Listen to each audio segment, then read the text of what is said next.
What's your broad brush take so far from the 4 or 5 big banks we've seen? Yeah, the banks that have the biggest capital markets activities are the ones that look to most investors to have the most diversification.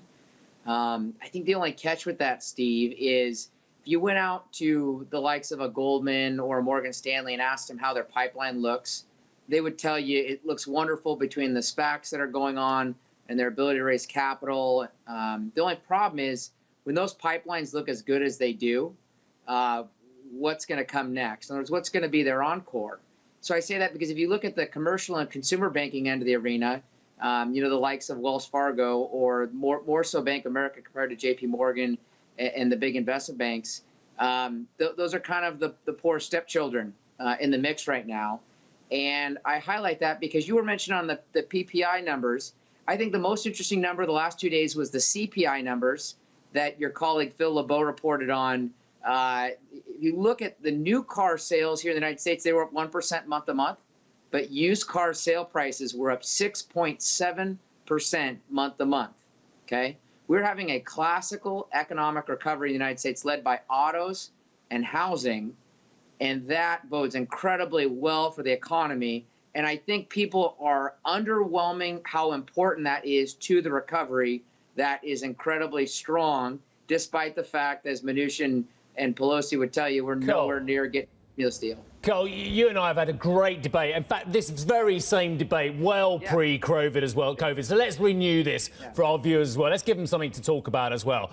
Yeah. This is not a classical economic recovery in the United States. And I take your point about the auto sales, and I'm glad they've managed to put their price up and improve their margins, because quite frankly, OEMs have had zilch margins, as you and I both know, on auto sales. They get their money from all the additional services as well. But this is not a classical economic recovery. If it was a classical economic recovery and going great guns, we wouldn't be crying out for $1.5 to $2.5 trillion coming out of stimulus from Capitol Hill.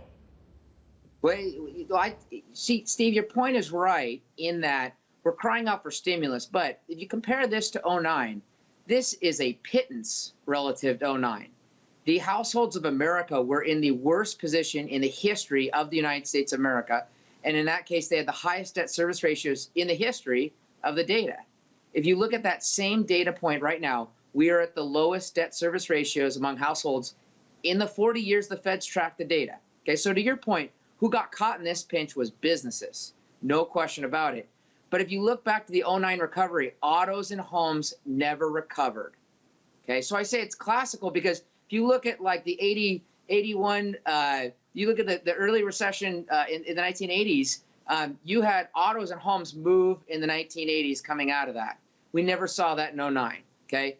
We never threw money at this problem like we are now in 2009. We never did it. We're going to do more stimulus post-World War II than anything we've ever seen, and yet we had a deeper recession in 2009, okay? So I'm very interested in the fact that the economy is rebounding in highly cyclical areas, and we want to throw even more money at the problem, okay? So why are used cars going up in value? Because nobody wants to take transport. Well, that means consumer preferences are changing quicker than the government numbers are showing.